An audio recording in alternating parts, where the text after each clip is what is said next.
30 লক্ষ টাকা কন্ট্রাক্ট নিয়েছে আমাকে ডুবানোর জন্য এবং 15 লক্ষ টাকা তারা অ্যাডভান্স অলরেডি নিয়েছে।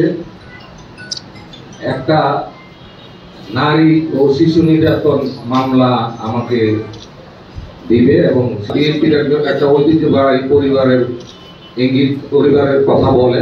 আমরা আমাদের রাজনীতি বলেন, আমাদের সামাজিক অবক্ষয় বলেন, আমরা কোথায় এসে পড়েছি আপনাদের মাধ্যমে শেয়ার করতে চাই। এই কথা আমাদের নেতা কর্মী এবং আমার আপন ছোট ভাইয়ের এখানে উপস্থিত কেউ জানে না। গত মঙ্গলবার 30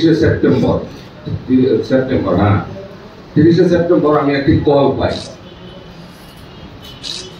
কলে আমাকে বলা হয় যে অত্যন্ত গুরুত্বপূর্ণ, আপনার শোনা দরকার, একটা ষড়যন্ত্র হচ্ছে। বিভিন্নভাবে আমাকে বলতে চেষ্টা করে যে আপনার সাথে কথা বলাটা জরুরি। আমি ওনাদেরকে অফিসে আসতে বলি, অফিসে আসে এবং ওনারা বলে এইভাবে জিনিসটা যে ওনারা একটা কন্ট্রাক্ট নিয়েছে, 30 লক্ষ টাকা কন্ট্রাক্ট নিয়েছে আমাকে ডুবানোর জন্য এবং 15 লক্ষ টাকা তারা অ্যাডভান্স অলরেডি নিয়েছে। একটা নারী ও শিশু নির্যাতন মামলা আমাকে দিবে এবং সেই প্লট তৈরি করা হয়ে গেছে। সেই যা যা প্রমাণ দরকার হয় তা তাদের কাছে আছে। আমি বললাম এটা কারণ হচ্ছে আপনাকে দলের কাছে প্রমাণ করা যে আপনি একজন বাজে চরিত্রের মানুষ। এবং এটা জিজ্ঞেস করলাম কারা এর সাথে জড়িত। একটা ঐতিহ্যবাহী পরিবার, বিএনপির একটা ঐতিহ্যবাহী পরিবারের ইঙ্গিত পরিবারের কথা বলে, যা আমি বিশ্বাস যাই না। আপনারা ভালো করে বুঝে নেন, যা আমি বিশ্বাস যাই না, যাই এটা হইতেও পারে না। আমি মনে করি এটা ব্যবহার করা হচ্ছে এই পরিবারের কথা। এরপরে ওনারা মামলা করবেন এবং মামলা করে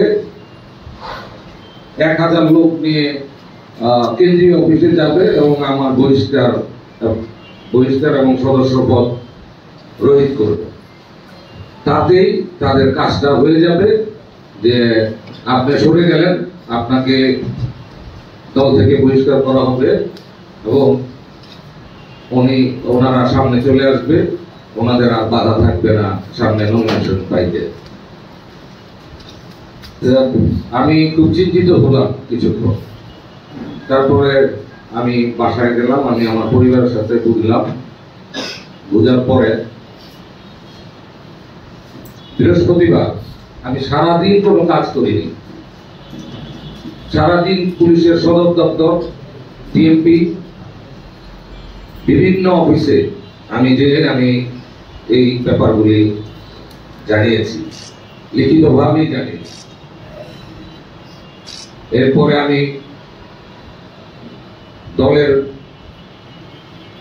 যারা বিভিন্নভাবে দায়িত্বপ্রাপ্ত সেন্ট্রালের, তাদেরকেও আমি জানিয়েছি এবং আমি আমার নেতাকেও আমি জানানোর চেষ্টা করেছি।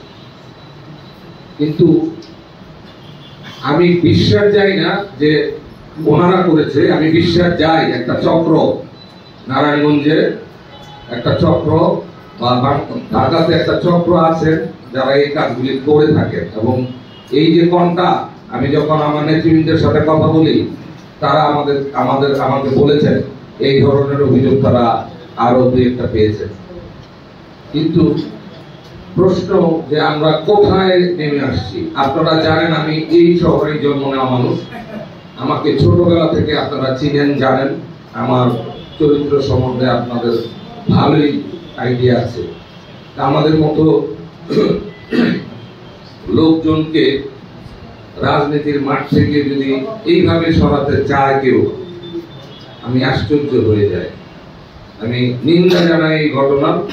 আমি আশা করি সাংবাদিক ভাই বোনেরা এবং নারায়ণগঞ্জের আপামর জনসাধারণ আমার পাশে থাকবেন এবং আমি দৃঢ়কণ্ঠে বলতে চাই যে আমরা এই সমস্ত কিছু ভিতরে আমরা নাই, এবং আমরা আমাদের জায়গা থেকে এই নারায়ণগঞ্জের